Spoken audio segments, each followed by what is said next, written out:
Welcome to my first episode in my series, Petite Renovation Behind the Build. In this series, I'm going to be sharing with you how and why I bought this house at auction and how I transformed it into my beautiful home. It has been an absolute roller coaster and I have loved every minute of it, the highs and even the lows.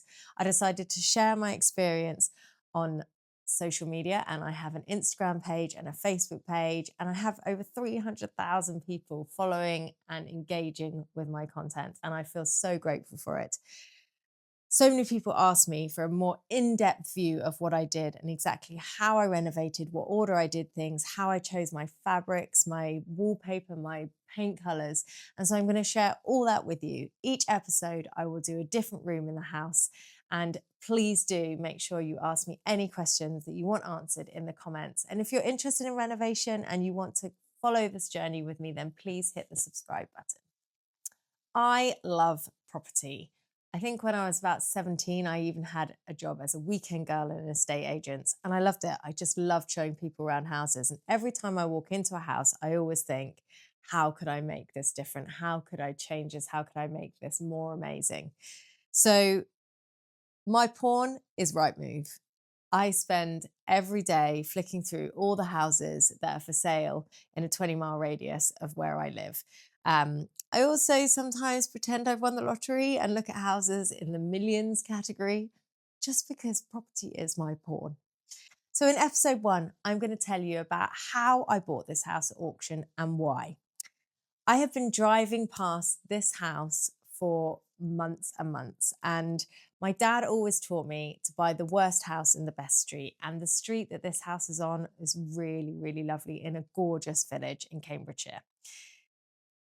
Why was I brave enough to do this? Because my dad was a builder and I grew up buying and living in building sites. I've lived in a mobile home, I've lived in a garage, I've lived in a full on building site. And every time we got the house beautifully done and finished, we moved on to the next crap hole. So I have always wanted to do this for myself, and I was really excited to take on a project. I went and viewed this house when it went on the market, and it was moldy, it was definitely rotten, it definitely had damp, and it needed a lot of work. But I just had a really good feel about the house. It went into an auction, and online auctions can be quite intimidating. You need to make sure that you have the cash to be able to buy the house within a short time frame, and it feels quite a scary environment. So I'm going to tell you all about that so that if you want to get involved in an online auction, you'll know how. The agent told me that the property was going in an online auction. If you are interested in a property that goes in an auction, you can go online and have a look in the catalogue, and it will list all the information in relation to that property. If you register, and most of the agents in the UK use a company called EIG, if you register, you can download the legal pack. In that legal pack, you should have the title documents for the property. You should be able to see exactly the boundary for the property and if there's any covenants. You also should have the special conditions of sale, and that will tell you how quickly you have to transfer the money to the seller after you have successfully bid and won a property. That's really, really important because it can be as low as 14 days.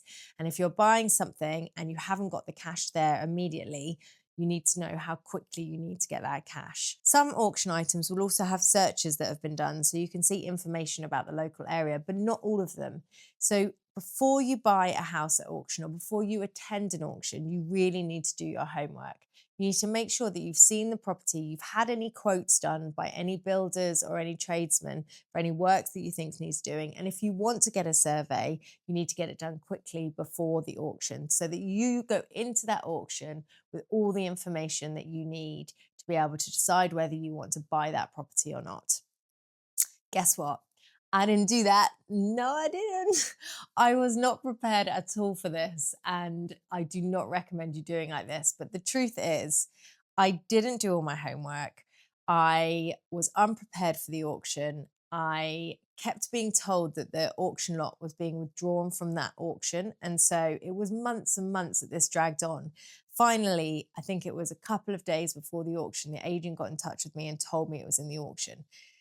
I didn't have any time to do anything. And even the day of the auction, I was really busy. But if you want to bid on an auction, a couple of days before, you need to register your interest for that particular auction and you have to give a deposit. So I had to give £6,500 in advance of the day of the auction to be able to bid. Fully refundable if I didn't bid and win anything, but I still needed to do that. So on the day of the actual auction, I was really busy with work and I actually completely forgot about it. In the afternoon, I suddenly remembered and thought, oh, I've missed it. And I jumped online and I logged on, and you won't believe this, but this is totally true. It was in the middle of the bidding for that house. I could not believe it. My heart was in my throat. I just thought, I really want this house. So I hit the bid button and I joined in. There were two other bidders and me. I had a hard stop at 200,000 and we went past 200,000. And I kept thinking, I don't want to lose out on this house for the sake of 1,000. It got to 205,000 and I thought, I'm just going to put one more bid in and I'm sure I'm going to get outbid because clearly whoever is bidding against me really wants the house too. I hit 206,000 and the hammer dropped on my bid.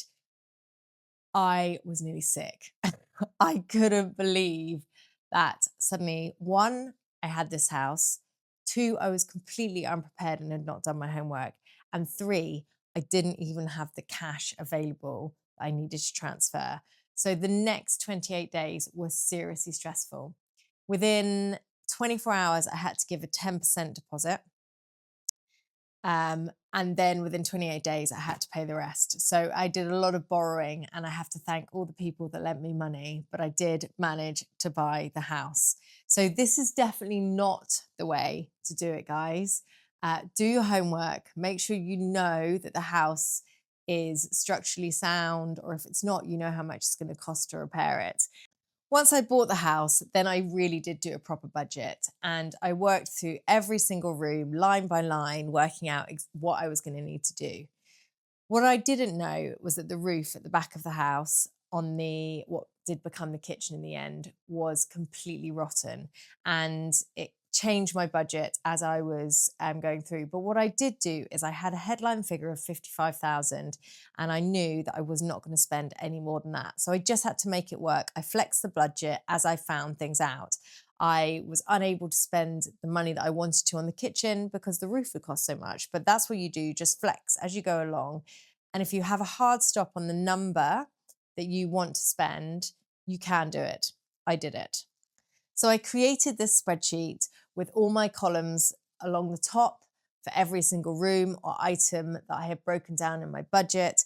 And then each month I made sure that I looked at all my bank statements and I looked at all my receipts that I collected and I analysed out what my spend was on each room and how I was doing month by month to make sure that I didn't overspend. So what made me decide I wanted to share this journey on social media? Well, I was inspired by my fiance, who has a really big renovation channel in France. It's called Petite Renovation, and he's really successful, but he is actually a professional filmmaker. He is really talented, and I am not.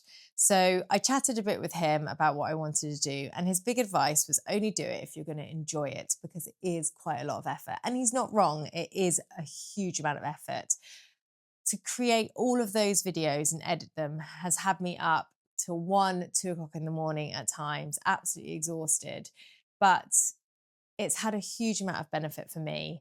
I've managed to work with and collaborate with some really luxury brands that I wouldn't have been able to afford in this house with a budget of 55,000, particularly once the roof had soaked up so much of the money. So it has been a really good thing for me to do, and I did really enjoy it, and I learned so much about social media. So I made a decision that I was going to go with Instagram and Facebook, and I dismiss YouTube. Now, this is quite an important decision because if you are creating content in Instagram and Facebook, you want to film portrait. You are looking at me in landscape because we're on YouTube. So all of the footage that I created, that I filmed in portrait, is no good for YouTube. And I can't now recycle that footage very well, apart from when I'm sitting on the sofa and I put it here on the left-hand side in portrait, then it still works. So my strategy for Instagram and Facebook was to have a really clear idea of what my channel was going to be about, and it was going to be about renovation. And I was going to stick to renovation, and I was going to stick to that brand and that theme and not deviate, so that if someone followed me because they liked renovation, they would not be they wouldn't have different content thrown at them that they didn't like other lifestyle stuff that they weren't interested in. And so to start with, I was really fixated on making sure that this was about renovation. I also did something at the very beginning which helped this channel a lot. I started my first ever reel by doing a complete clear up of the back garden. I decided that I was going to do a huge amount of time lapse because Mikkel uses a lot of time lapse and it's really satisfying to watch. So I time lapsed the very first weekend. As soon as I got the keys, and I went into the garden. I worked from sunrise to sunset for 2 days, and I cleared the entire garden. And it was so overgrown. The garden looked really, really small when I bought the house. And as soon as I cleared it all, you could see the garden was amazing. And it really captured the audience. And one of those reels that I did got great views and a lot of following, which boosted my channel in the early days. So that was a really sensible thing to do because people love before and after. People love a fast time lapse. They want to see something really grim go to something much, much better. So that's how I got early success with my social media channels. I was then pretty lucky with my timing because I bought the house and got the keys at the beginning of August.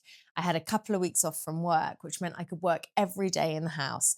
Filming every day in the house and clearing out the entire thing created really good footage, and people loved to see me sort of demolishing and making bare this house. I learned how to talk to the camera. I learned how to edit. I use a program called CapCut. It's really easy. I can just do it on my phone. And my biggest challenge was actually battery management because my phone was constantly dying of batteries, and challenging, trying to coordinate and call people and manage everything whilst also filming on my phone was a real challenge. And actually partway through the renovation, I bought a second iPhone, which was a pretty big expense, but definitely well worth it. And I bought one with a huge storage. I spent quite a bit of time trying to work out the algorithm in Instagram and Facebook. And so many people think they know the algorithm. I'm not sure if they do, and it changes all the time actually. But I did quite a bit of research and I listened to various people on social media, who are social media creators who've been very successful. And I learned and experimented with what worked. I learned how to create a hook at the beginning of episodes. I learned the hard way, the brutal way, when you create something and you think it's really interesting and people have flicked within the first 3 seconds and they don't even get into it. I learned that actually some content that you don't think is great is good. And one of the biggest lessons I learned early on is I used to spend so long trying to make the videos perfect. I used to do these loads of different transitions and really, really trying to think to make it look really professional. And what I discovered is actually people don't value that much on Instagram. They just want something entertaining, something with a hook. They get bored really easily, they flick really easily. And so spending a huge amount of time on making it perfect wasn't actually a good use of my time. So if you want to see how I did each room in the house, then please hit the subscribe button. And in my next episode, I will show you how I renovated the kitchen.